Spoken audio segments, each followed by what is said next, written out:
Iran पर हमलों के बाद अमेरिका को बड़ा झटका। कुवैत में अमेरिका के मुतअद्दिद तैयारे गिर गए। 2 तैयारों की वीडियोस और 3 पायलट्स की तस्वीर सामने आ गई। रूसी मीडिया के मुताबिक गिरने वाला अमेरिकी तैयारे F-15 थे।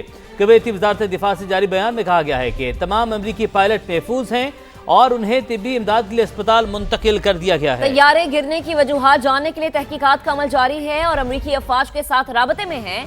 ईरानी मीडिया ये रिपोर्ट कर रहा है कि अमेरिकी तैयारों को ईरान की फिजाई हुदूद की खिलाफ वर्जी पर मार गिराया गया। तैयारों का मलबा कुवैत की हुदूद में जा गिरा। अमेरिकी हुकाम ने ताहाल तैयारे गिरने की तस्दीक नहीं की है।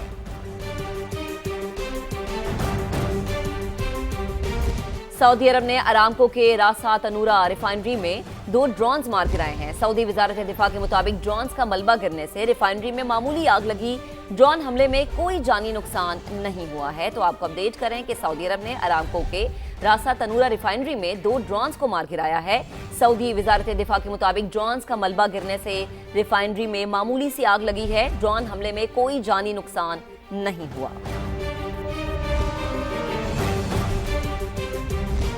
ईरान को हमारे लोगों पर हमलों की कीमत चुकानी होगी। तर्जुमान कतर की जानिब से ये कहा गया है। कतर इंटरनेशनल एयरपोर्ट समेत अवामी मकामात को निशाना बनाया गया। तर्जुमान की जानिब से कहा गया कतरी लड़ाका तैयारों ने ड्रोन्स और मिसाइल्स मार गिराए। इस तरह के हमलों का जवाब दिए बगैर जाने नहीं दे सकते। कतरी वजारत खारजा के तर्जुमान की CNN से गुफ्तगू। ईरान को हमारे लोगों पर हमलों की कीमत चुकानी होगी। तर्जुमान कतर का ऐसा कहना है। कतर इंटरनेशनल एयरपोर्ट समेत अवामी मकामात को निशाना बनाया गया। कतरी लड़ाका तैयारों ने ड्रोन्स और मिसाइल्स गिराए। इस तरह के हमलों का जवाब दिए बगैर जाने नहीं दे सकते।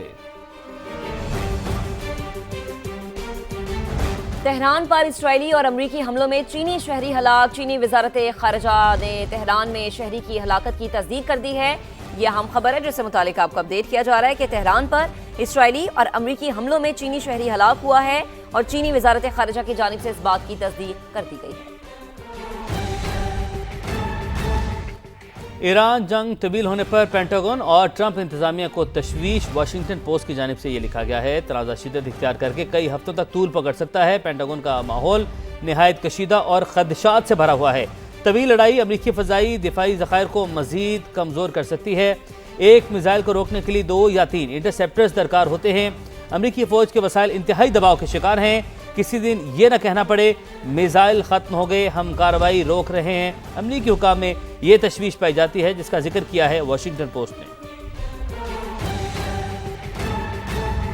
और DGIA राफेल ग्रोसी ने मशरिक़ वस्ता में सूरत हाल को इंतहाई तशवीशनाक करार दे दिया है। राफेल ग्रोसी का कहना है कि एटमी ताबकारी का खदशा रद्द नहीं किया जा सकता। एटमी मवाद फैल गया तो पूरे शहर खाली करना पड़ेंगे। ईरान के हमसाया ममालिक में ताबकारी की ताहाल कोई इत्तलात नहीं मिली। हमें उम्मीद है कि ईरान के साथ राबते जल्द बहाल हो जाएंगे। हमें मुज़ाकरात की मेज़ पर वापस जाना चाहिए। मशरिक़ वुस्ता में जंग, खित्ते में फ्लाइट ऑपरेशन दरहम बरहम, हजारों परवाजें मनसूख, लाखों अफराद जरूरियात के मुताबिक सफर न कर सके। हवाई अड्डों पर फंसे हुए मुसाफिर अलग हैं। गैर मुल्की मीडिया के मुताबिक गुज़श्ता रोज मशरिक़ वुस्ता में 2800 फ्लाइट्स का शेड्यूल कैंसिल कर दिया गया। बहरीन और इसराइल में 50%, कतर और इराक में 40% परवाजें मनसूख हुई। मुत्तहिदा अरब अमारात के तमाम बैनुल-अक़वामी हवाई अड्डे आज भी बंद हैं। दुबई, अबू धाबी और कतर में हजारों मुसाफिर एयरपोर्ट्स पर फंसे हुए हैं। पाकिस्तान में भी इंटरनेशनल फ्लाइट ऑपरेशन बुरी तरह मुतासर हुआ है। मशरिक़ वुस्ता के लिए 24 घंटों में 106 और 3 दिन में 300 से ज्यादा परवाजें मनसूख हुई। पाकिस्तान के मुख्तलिफ हवाई अड्डों से कैंसिल होने वाली फ्लाइट्स को Dubai, Abu Dhabi, Qatar, Sharjah, Kuwait और बहरीन के लिए उड़ान भरना थी। दुनिया भर में 19,000 से ज्यादा परवाजों को ताख़ीर का सामना करना पड़ा। पाकिस्तान स्टॉक मार्केट में तारीख की बदतरीन मंदी का रिकॉर्ड कायम हो गया। स्टॉक मार्केट एक दिन में 16,000 पॉइंट्स नीचे आ गई। बदतरीन मंदी पर मार्केट हॉल्ट का कानून हरकत में आया और 1 घंटे के लिए ट्रेडिंग रोकना पड़ी। मार्केट एक दिन में 16 हदें गंवा बैठी। मार्केट में कारोबार का आगाज ही 15,000 से जायद पॉइंट्स की मंदी से हुआ। 1 घंटे की बंदिश के बाद ट्रेडिंग दोबारा शुरू हुई तो मार्केट में जुज़वी रिकवरी भी देखी गई। 100 इंडेक्स 16,079 पॉइंट्स गिरकर 1,51,973 पर बंद हुआ। I my best to reach, but I couldn't make it. I was very clear yesterday morning in Saudi Arabia that I won't be able to make 3 o'clock, so that's why I requested my office to reschedule it for today. So I'm sorry for the inconvenience. But as I said, that the original idea was to, when I asked my office to fix a sitting, was the Afghanistan, to update you on Afghanistan, which we will do today. But now the situation which has been evolving, and while I was in Saudi Arabia, from Saturday morning onwards, I think I would like to say, first few words on that, and then I'll walk you through the Afghanistan situation.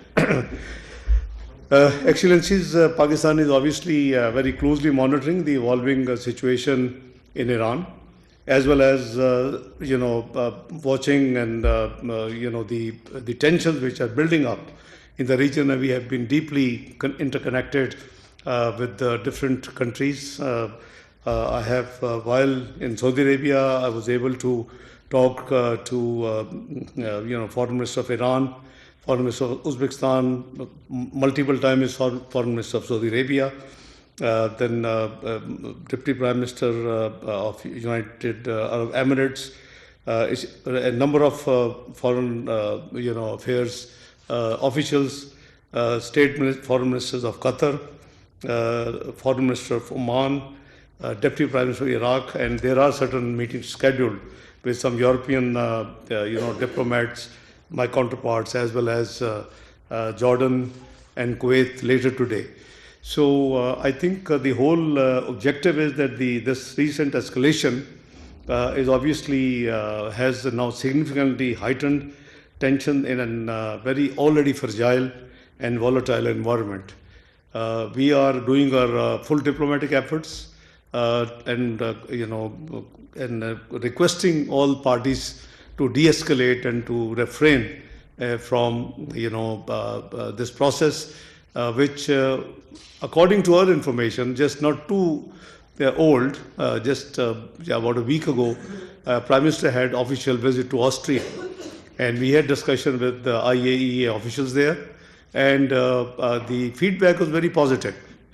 Obviously, these serious developments have taken place at a time when diplomatic efforts were underway to reach a peaceful and negotiated solution. But what triggered all of a sudden this action, and which is now engulfed almost all countries. As late as this morning, we understand that Saudi Arabia has also now, in self-defense, responded to Iran. Though there is no reported casualties, Pakistan, as soon as I landed yesterday, we had a meeting. Prime Minister chaired the meeting. The civil military leadership was there, and there was an official statement, in this regard issued by Prime Minister's office. I'm sure you would have seen that statement as well. We are concerned over a violation of the norms and international law and the age-old tradition that the heads of state and the government should have been seen targeting now. You see, post-World War II, we all know that these institutions were created to create some international, law and order, and that's why there was a UN Charter. There are certain conventions which we all are supposed to follow, but things are on ground moving very differently, which obviously is worrisome because we believe that the international law must prevail and the convention must be respected. In all these engagements, we had consistently urged that the door to dialogue and diplomacy must not be closed. Pakistan's position has been clear and persistent that all countries must abide by the principles of UN Charter and international law, including respect for the sovereignty and territorial integrity of other states, as well as international humanitarian law. In my latest conversation with Foreign Minister Abbas Araghchi on 28th of February, I have conveyed Pakistan's condemnation of the attacks and called for restraint and diplomacy and dialogue, which he positively responded. But on ground, we are seeing that things are not yet settling or easing out.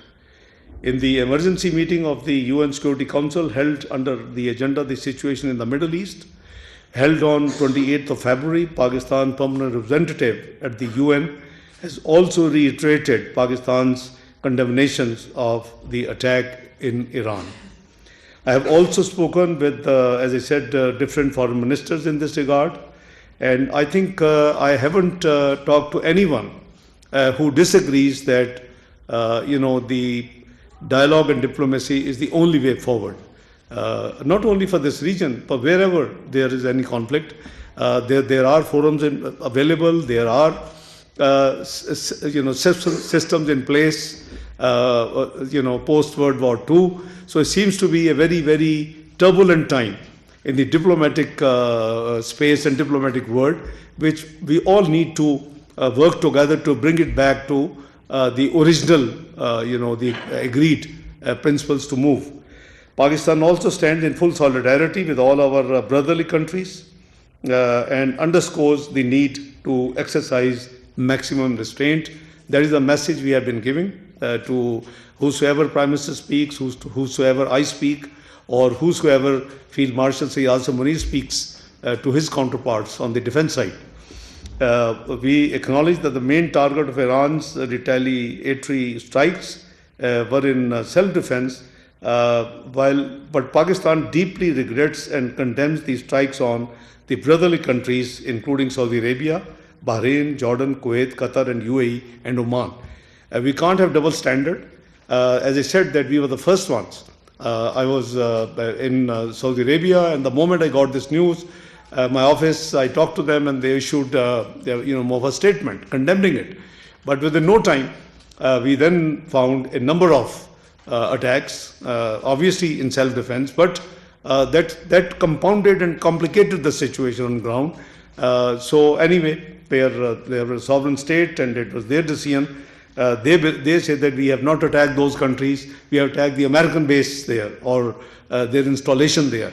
But there is still no justification because of the panic. See what's the turmoil in the entire region. We are seeing. I myself have to find ways and means to get back to the country, and the entire space in the Gulf states airspace was closed. So Prime Minister of Pakistan has expressed his deep regrets and calls to the leadership of the brotherly countries, as I said, almost all of them, Saudi Arabia, Qatar, UAE, Jordan, Bahrain, one by one, and it has been requesting to please exercise restraint, don't react, and all this business. This last 72 hours developments are really very, very worrisome. In our outreach at the leadership level, we have called for an immediate halt to escalation through urgent resumption of diplomacy to achieve a peaceful, negotiated resolution to the crisis. Pakistan stands ready to extend our support towards peaceful resolution of outstanding issues. Incidentally, this, if you recall, this is the second round. The last round was in June last year. Then again, we did our complete efforts. Oman was the mediator, and again Oman is again mediator this time. And the talks in Geneva about a week, 10 days ago were going very positive. So, our effort has been to encourage both the US and Iran to get engaged in dialogue, diplomacy, and resolve the issue. I won't walk you through the entire detail. We are privy to detail of the demands and the responses. We have been encouraging to make it a viable, a win-win for both the United States and Iran. And I think we are very close, in counseling both countries on this subject. They were both positive, and they were both forthcoming. You see the actions now. As I said, that Foreign Minister of Oman was absolutely satisfied. So was the authorities of IAEA, whom we met about 10 days ago during our official visit to Austria. So it is puzzling that what necessitated all of a sudden, a decision to attack. Anyway, Gulf countries host obviously millions of Pakistani nationals. We have a huge diaspora in almost in every country. The biggest ones are in Saudi Arabia and in UAE. So, you are already aware that in the attack in Abu Dhabi, unfortunately, one of our Pakistani, national was also martyred in that attack. Our missions in the region remain fully engaged with the diaspora and remain in close contact with local authorities for facilitation and with our foreign office, constant reach out to our missions and through the missions to the diaspora. We have also, issued advisory giving detail of all the countries and the diaspora the way they should get in touch. The crisis management unit has been activated in the foreign office here, as well as our missions in the entire region. Pakistan have always supported a cessation of hostilities, upholding the international law and principles of the UN Charter, resumptions of diplomacy to find a peaceful and negotiated solution.